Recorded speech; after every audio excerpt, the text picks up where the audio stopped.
right, we are live. So it is an absolute pleasure to be here. Thank you all for tuning in live if you're watching us now, and thank you if you're tuning in or watching the recording.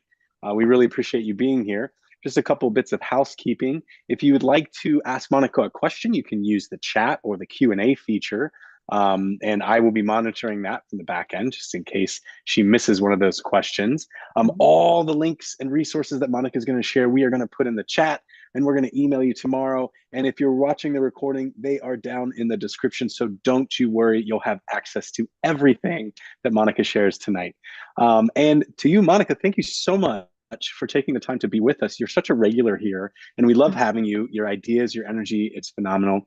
You have seriously a list an arm's length long. I would be remiss if I tried to introduce you. So I'm going to turn it over to you. Thank you so much for being here, and the show is yours. All right. Well, thank you so much. I'm so honored to be here with you all this afternoon where I am. I know we've got lots of time zones represented, so I'm not going to speak for everyone. If you're here live, it might be a little bit earlier, a little bit later than it is where I am here on the East Coast today. But you are joining in for one of my favorite topics, which is formative assessment, particularly when we can get a bit creative with it. So today we're going to go beyond quizzes and look at ways that we can check for understanding with Book Creator, of course, as our vehicle of choice. So if we haven't met before, my name is Monica Burns. I'm an edtech and curriculum consultant. That's a bit of me turned a little bit here in my office at a different angle. And I am a book creator ambassador, a super fan, and I love sharing favorites on my blog, classtechtips.com, on my podcast, and on social whenever I get a chance to snap pictures and let other people know about the resources and strategies that I am most excited about. And if you've joined me for a session live or a webinar before, Book Creator is one of my favorites to share and talk about. Just on Friday in New York City, actually, not far from me, I was able to share some different strategies for student readers, and of course, Book Creator is on the list there when I talk about that topic. And if you are a podcast listener and you don't get enough of hearing my voice this afternoon, I have a fantastic conversation on the podcast all about finding and celebrating student voice. So if this is a topic that you are interested in, I'm going to go ahead and drop the link in the chat now for you too, so that you can bookmark it, maybe listen to it a little bit later. I've had a few conversations, including this one, which you can bookmark if you want to check it out. Oops, I gave you a sneak peek at a link for just a moment. Here's the one. This is just from this past March, where I talk with Randy from Book Creator all about finding and celebrating student voice. But today, although student voice will be part of our conversation, our big focus is formative assessment. So we are going to look at just a quick overview of Book Creator, some of my favorite things. We'll talk about formative assessment, just like a 101 baseline to get us on the same page today. We'll look at some activity ideas and favorite strategies. And although we'll save time at the end for questions and sharing some resources, just like I already have, I will drop some resources in the webinar chat for you to open up or bookmark to take a peek at later. And of course, you can ask questions, and I'll keep my eyes on the chat, not just at the end of our time together today, but also throughout our time together. So as we get ready to dive into all things Book Creator together, I'd love for you to find the chat if you haven't already and answer for me. Let us all know a bit. How familiar are you with Book Reader? You can tell everyone here on Zoom, or you can do the drop down and just choose me on the list. Are you a Book Creator ambassador and super fan too? Have you tried it a few times with colleagues or students? Is this the first time you're really thinking about Book Creator because you're super interested in formative assessment? Let me know in the webinar chat kind of where you're at. See that we've tried it a few times already. Awesome. Seen it as a resource, but haven't used it just yet. A champion, right? Love Book Creator and all things Book Creator. I see some familiar names here in the chat who I know fall into that category too. Tried it a couple times. So we've got a nice range together who are live here on the call. And if you are joining in from another time in the future watching this on the live stream recording, you can of course know that there's lots of places you can go, including right to Book Creator's website to get some getting started resources. So even if we move through some features, or you see something and want to know more, please know that there are oodles of resources on Book Creator's site. And the second question I'll ask you before we jump in is, what subject areas and grades do you teach or do you support? I know there's some people who already shared here that they're in a kind of wider role in terms of all the people that they work with, or who might be in a classroom more narrow with just one group. So would love to hear from you. What subject areas and grades do you teach and support? It's not just interesting, all right, for me and the other people who are here, but can also make sure that I point you to some specific examples that connect back to your work. So teaching ELA and theater, PK, pre-K through 12, district level support, technology classes. So again, a nice wide range of your own experiences. So if you have something to share, feel free to share an idea, an experience right there in the chat. So for those of you who've spent time in Book Creator, you might already know, right, that Book Creator is a fantastic open-ended creation tool that can help you make interactive ebooks for your students or alongside your students. It gives you the opportunity to add images, text, emojis, lots more, right? We'll get into the lots more together too as we open up Book Creator for a live demo today. It gives you the opportunity, right? Any user, your students too, to record audio and voice, which is a fantastic way for kids to show what they know, right? Our big theme, our big umbrella under formative assessment today. There's also an opportunity to use accessibility features, one of the ways that Book Creator really shines, right? So I was just chatting with Katie Fielding for a podcast interview that's going to go live in June, I think it is. And she was just raving about all the Book Creator accessibility features in our conversation. And it's one of my favorite things, all right, about this resource too. So it gives you access to templates and graphic organizers, which is a massive, right, part of what you might consider, right, a top-notch goal for formative assessment and checking for understanding. And then, of course, one of my favorite things about Book Creator is that you can share what kids make with the world. And their world might be a little small, right? It might just be their family, or it might be their peers. It could also be the world a little bit larger if that feels like a great space to share. But I want us to take a quick look at Book Creator, just a couple highlights. That way, if you want to jump in and play around with me today as I'm sharing some formative assessment strategies, you will be good to go. So this link that I'm dropping in the chat is what I'm going to share my screen with in just a moment. I'm here at app.bookcreator.com, and this is what you and students would see when you reach this page. The yellow is the student sign in, but if you click where it says switch to teacher, this will take you to the OWL, the blue page, and I'll drop this specific teacher link in, right? Either one will get you there. If you tap on the first link in the chat, that'll open up the student view, and then you can click switch to teacher, or you can do the /teacher, and that'll take you right there. So today, as I'm showing you Book Creator, I'm signed in with Google Single Sign-In.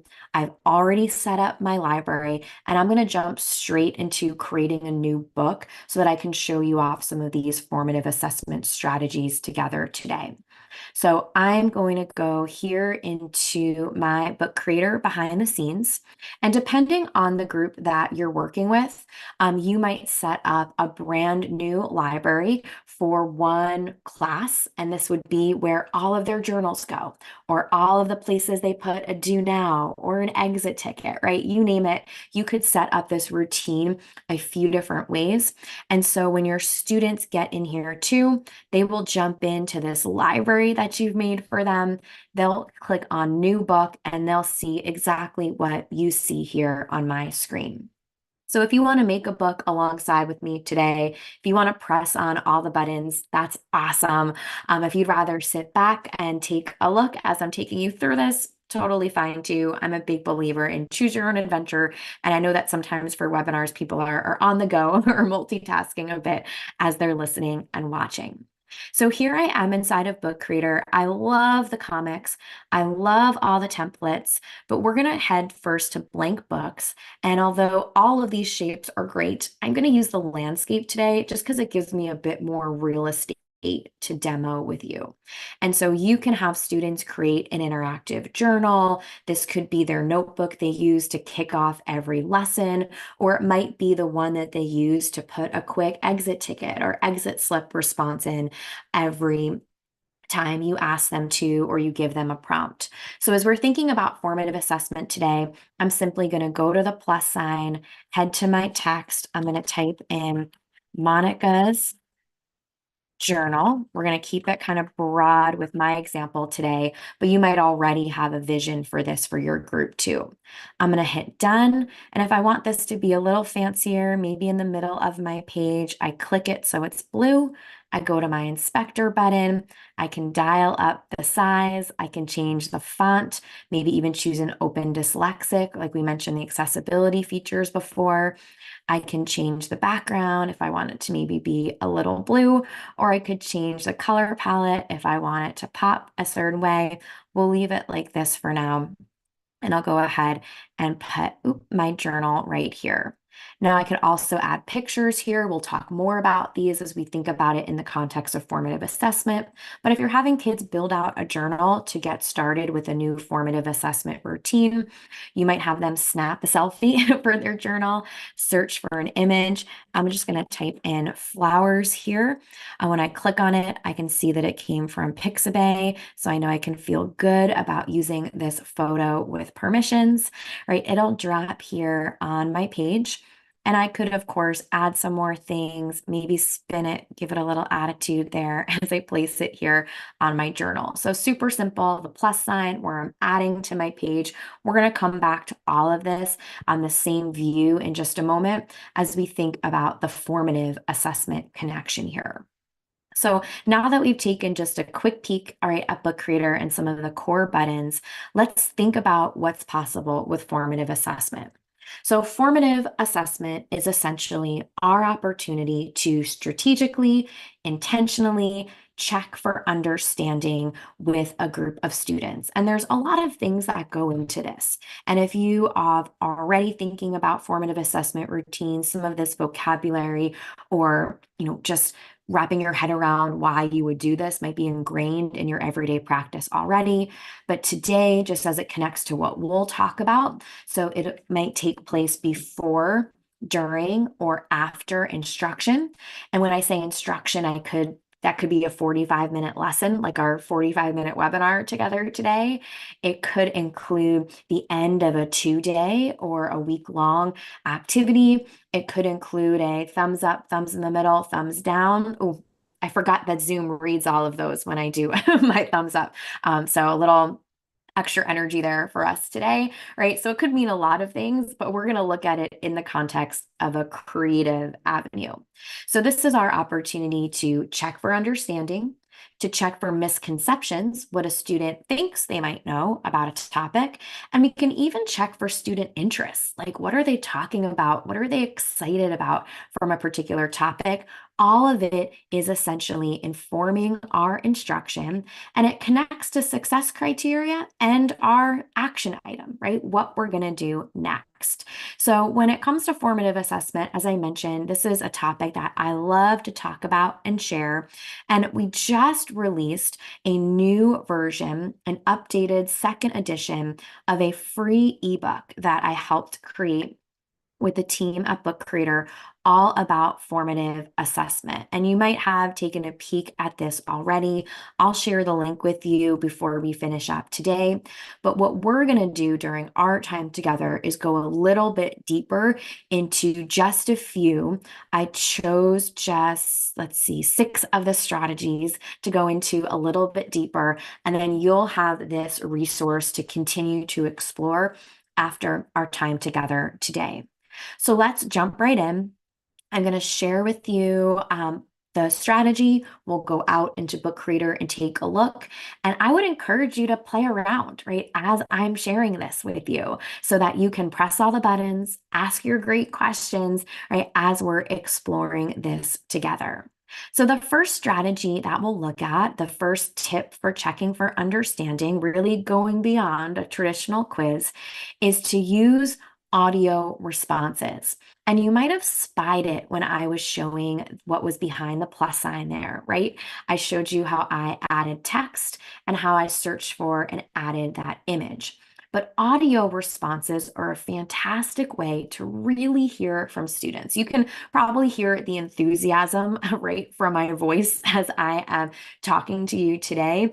If you have a student that might have a lot of hesitation in their voice as they're talking about a topic, or a lot of confidence about a topic that they might have some missing pieces to, audio responses can give you deep information on student understanding, and it can also help you hear from students that might struggle to write about a topic or explain their thinking in a sentence or two.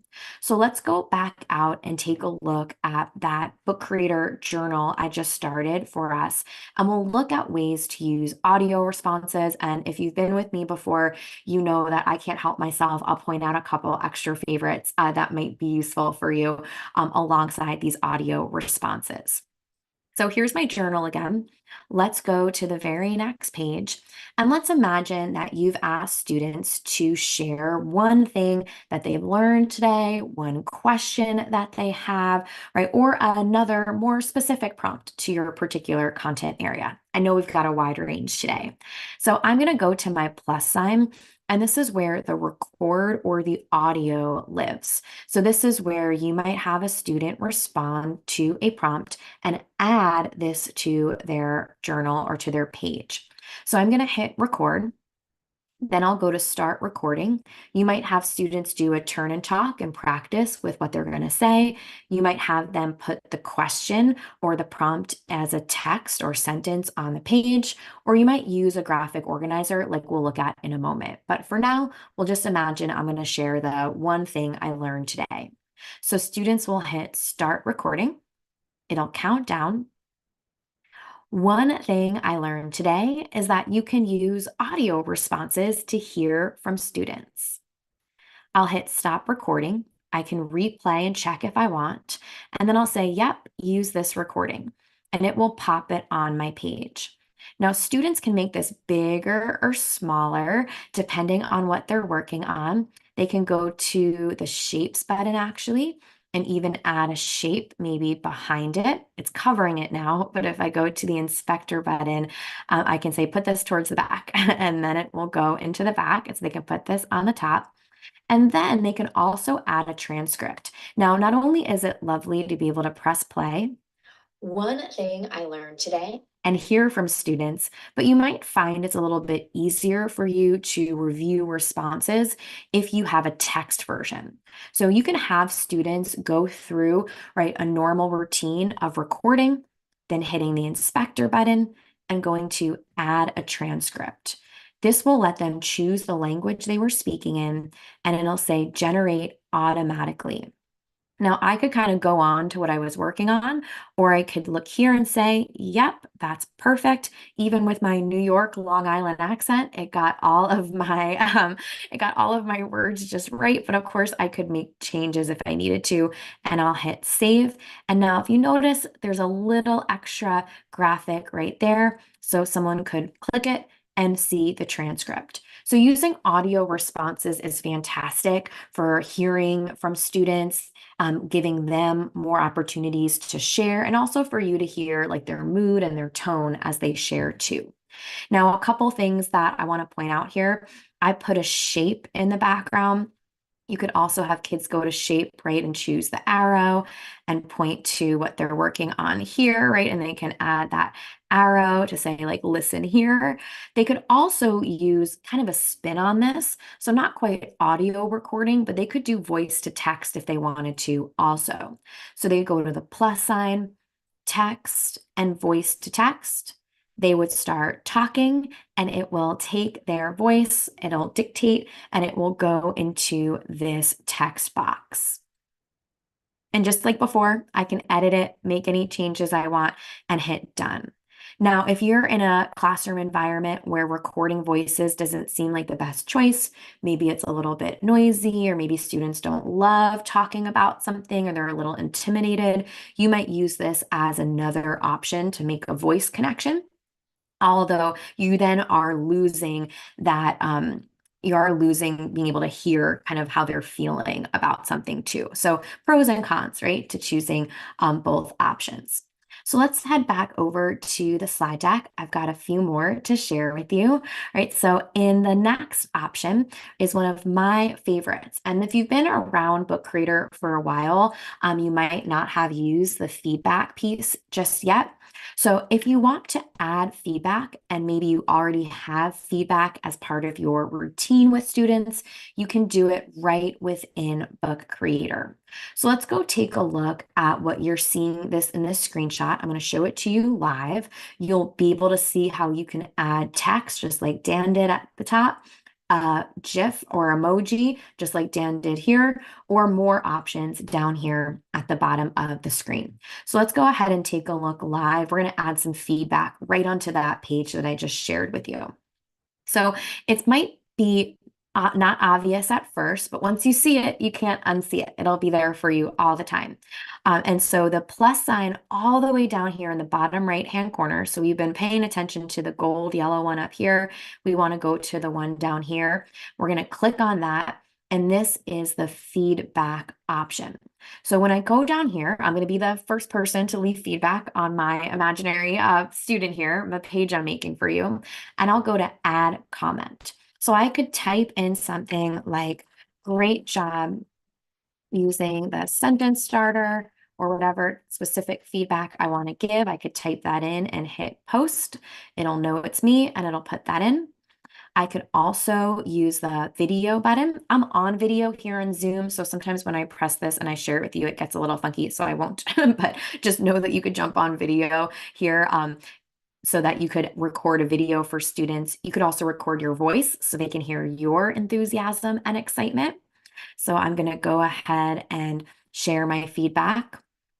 Now I can give it in audio format for students so they can hear my enthusiasm and excitement. So I'll add that here and hit post for student to listen. And I also could add in an emoji. So maybe I want to add in like a great job emoji, add that in here. So I can go ahead and add that there. And as I keep moving down here, I've got a few other options. I love the animated emojis. I think these are super duper fun also.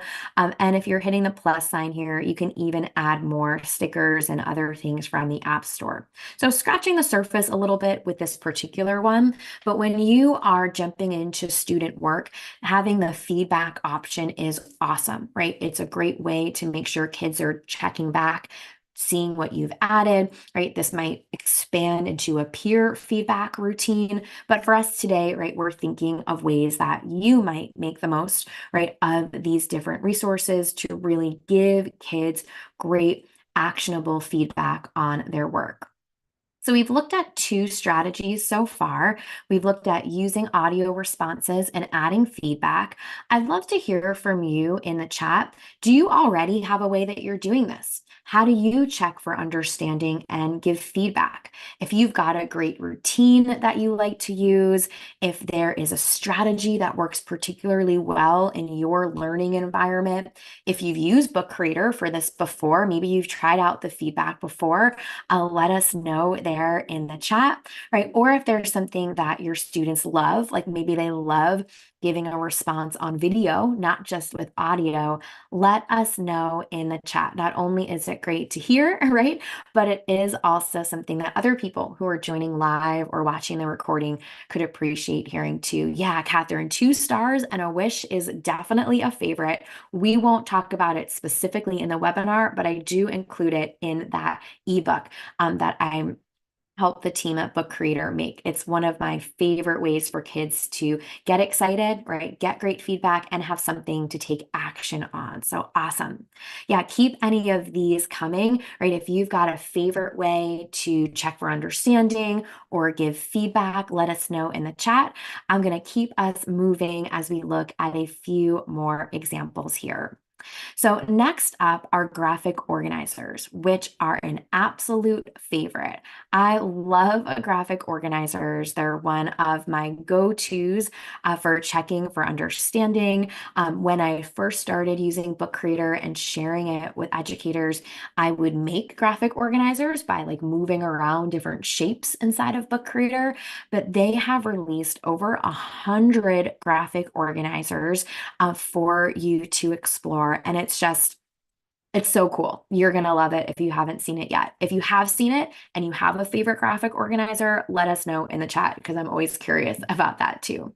So graphic organizers help kids organize their thinking, break down their thoughts, and it gives you a chance to see, right, how they're thinking. It can give you some really great information and act as a tool for formative assessment. So let's take a look at what this looks like in this little journal that we're creating together. So I am here inside of Book Creator. I'm going to go to make a new page and I'll go to my plus sign, more, and my graphic organizers. I already have this app ready to go, right, and enabled inside of my account. If you're new to using apps, we're just scratching the surface today, right? So you're going to want to make sure that you check out the other ones. Graphic organizers is where we're going to get started. So graphic organizers, when I click on them, there are premium ones and then there are freebie ones. I'm actually going to share a link with you right now in the chat to a blog post that I did in last June, kind of the middle of last year, that'll take you out to some special freebie ones. So if you are new to this, definitely bookmark this link. But back to our book here, there are lots of ones here that you can use with students. Like I said, over 100. You might find that you want students to do something around writing. That way you can check to make sure that they've outlined their paragraph. You can give them feedback on the story plot. You might have them in a science classroom. I know a few people mentioned that they work in a math and science environment doing the cause and effect option, right? This way you can narrow in where they might need some extra support, comparing, contrasting. There's the timeline, a whole bunch of timelines to pick and choose from. So this is really where you're in the driver's seat, deciding what you're going to ask students, what your success criteria is, and then how you're going to check, how you're going to take action on the information that you've gathered. So let's go back up here to the planning one. I'm going to go ahead and click the problem solving map. This is one you could use in lots of different areas. If you like the problem solving tree instead, right, you could pick this one too. Lots of options. This is one that is pretty robust. So if you want something a little bit more simple, on the right-hand side, it gives me suggestions for what that might look like. I'm actually going to bring it to this one here so that we can brainstorm, all right, and have some options to hear from students. So kids would add this to their book, and then just like before, they can choose how they're going to respond. You might say, I want everyone to, and tell them how you want them to respond. You might introduce some of these features, let them pick and choose, right? So the camera would be one where they could snap a picture or they could jump on video. And there I go again, moving my hands around here on Zoom. And so I won't use the camera today because it can be a little funky when we're doing a video together like this on Zoom, but you might have them jump on video or snap a picture. They can search for images to drop into the graphic organizer, just like our flower. They can head to the pen tool. So if they want to draw something, they can. I'm going to go to auto draw, which is one of my favorites. And let's imagine that this is a problem that has to do with a boat. That's one of the things I can usually draw on my trackpad here.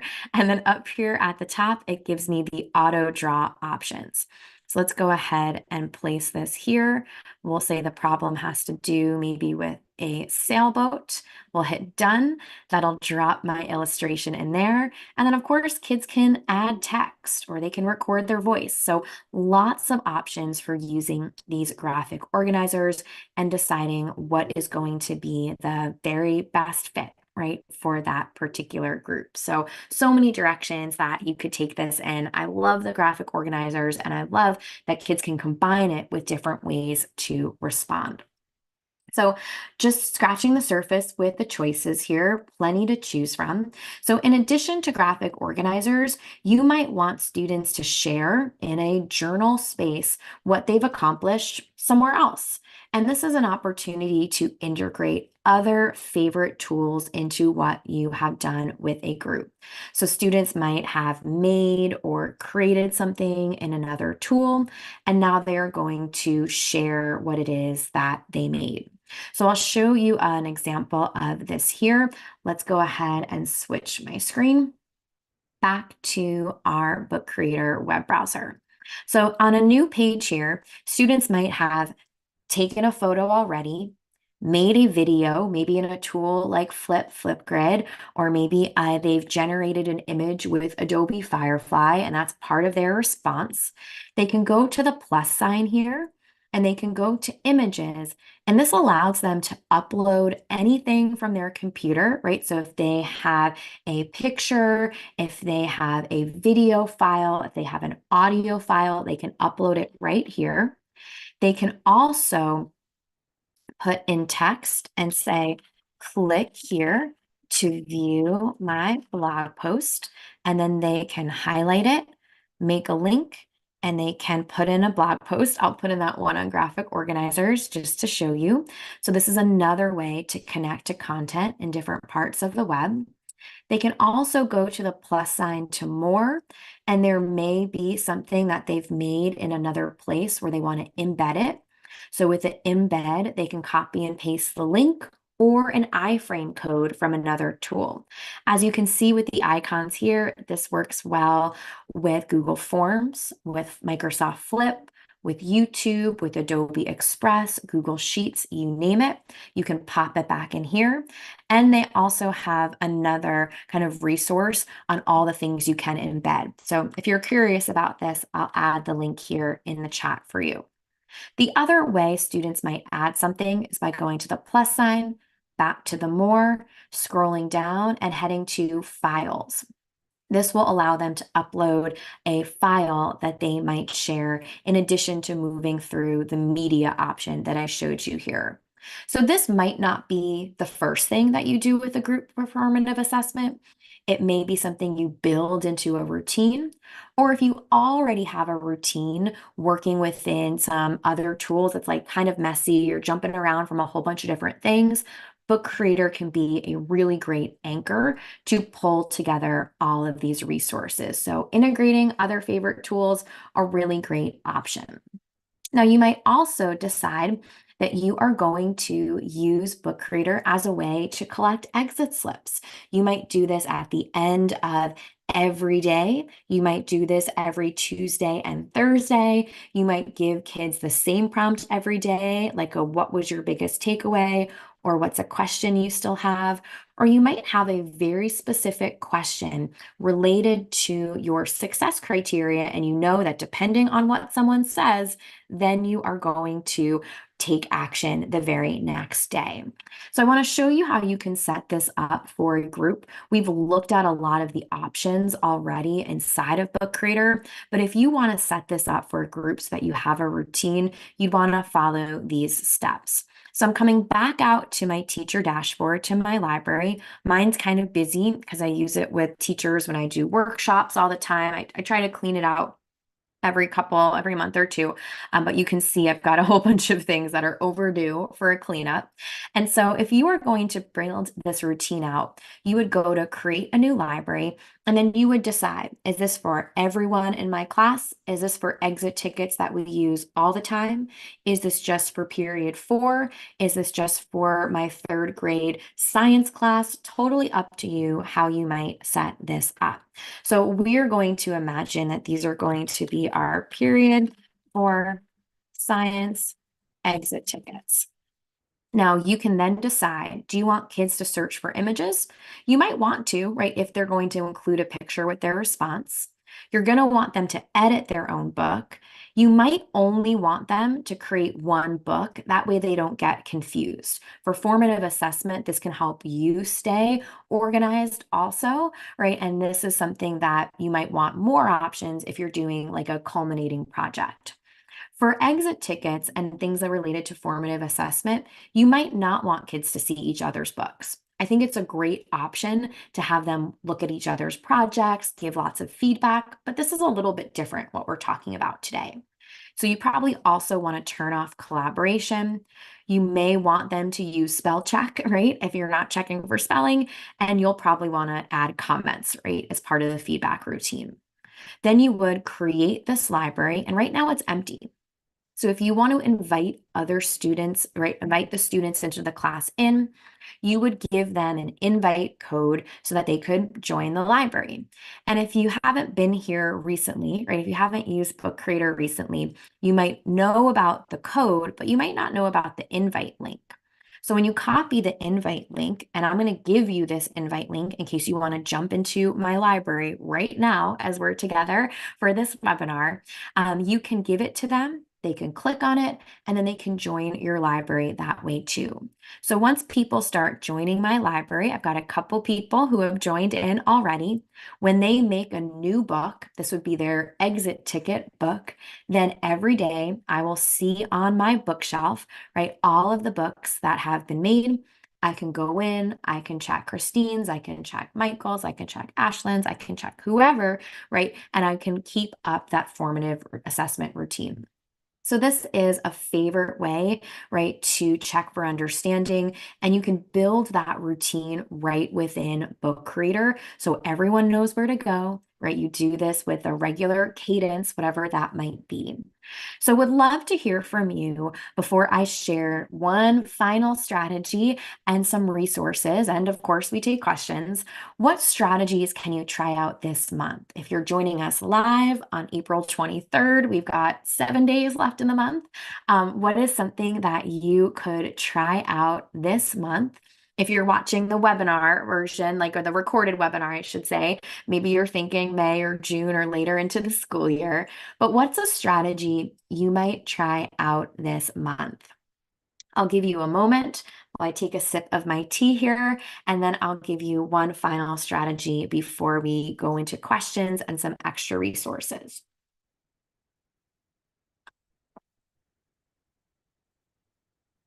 Awesome. Yeah, student portfolios, a great way to check for understanding and keep track of progress throughout the school year. Using the feedback option, another favorite way, right, to get the formative assessment beyond just the give me, right, some information and then take action on that information, using it for capstone projects. Awesome, Heidi. Hi there, Heidi. Um, Yep, doing it for science classrooms, all sorts of things, right, that you can do.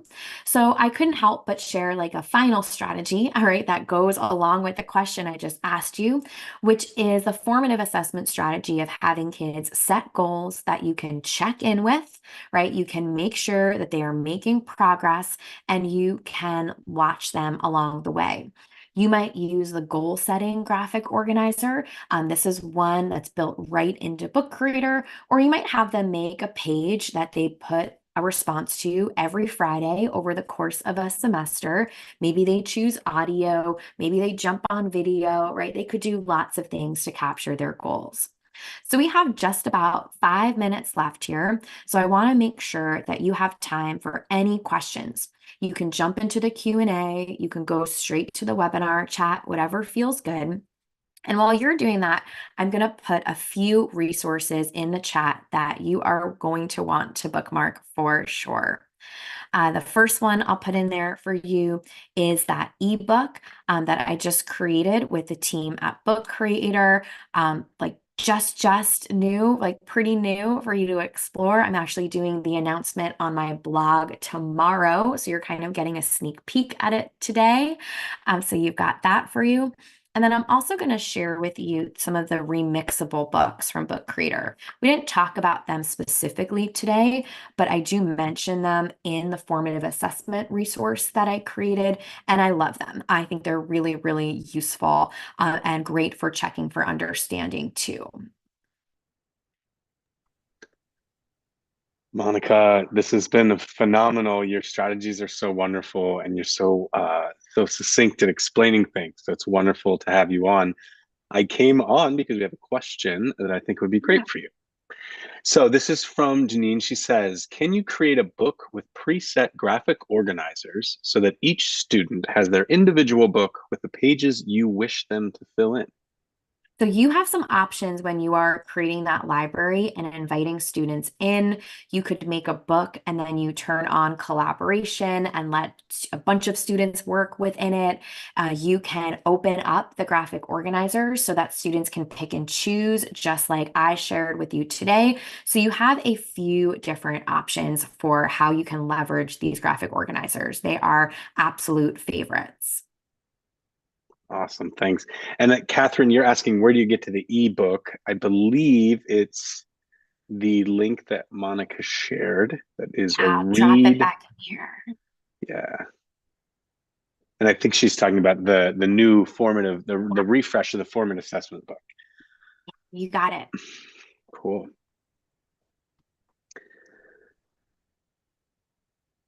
Yeah, Yeah, there you go. perfect, Catherine. Yeah. So the one I just popped in is the one with the extra strategies. Yeah, and if you're watching the recording, they are down in the Mhm. description. And don't worry, folks, if you're in a place right now, you're listening in, or you're not able to copy those links from the chat, don't worry. I've been copying them all down, and I'm going to put them into the follow-up email that you're going to get tomorrow after the show. So don't worry about that either. You'll get those bookmarks. Awesome. Any other questions? Keep them coming.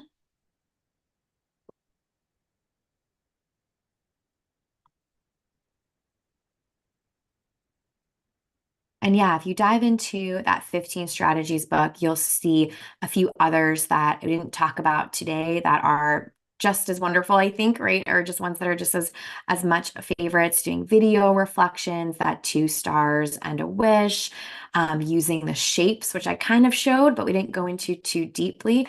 So that's definitely something worth checking out. Talking about the transcripts. We didn't talk about captions, but I mentioned that inside of the ebook. So yeah, make sure to share that too with any colleagues who are either excited about Book Creator or who love formative assessment and are just looking for some ways to make it a bit more creative.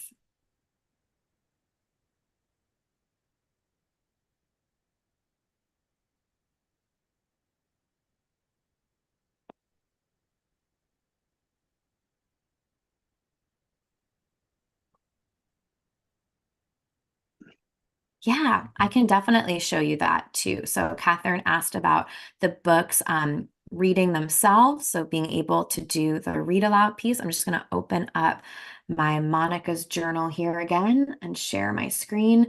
So this is also great from a formative assessment perspective of you just like reviewing kids' work kind of quickly, right? Or wanting to hear something. So here's my book. I'm going to go to the play button. This is now my preview mode. I go to read to me. And that's Monica's journal.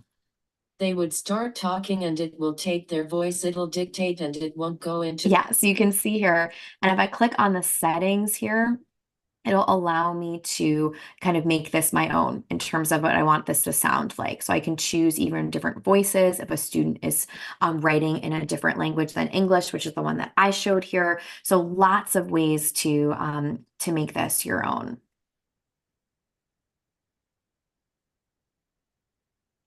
And yeah, as we wrap up here today, I mean, just a massive thank you for everyone for trying things out. I saw people jump into that library that I invited you into, which is always awesome to see that you're clicking all the buttons and exploring different things. If you have questions after today, you're welcome to reach out to me too. It's a topic I love chatting about. My info's right here. I share lots of favorites. And if you're joining me live today, definitely take a peek at the blog tomorrow because there's going to be kind of the larger announcement about this new formative assessment book that I'm really pumped to share with you all.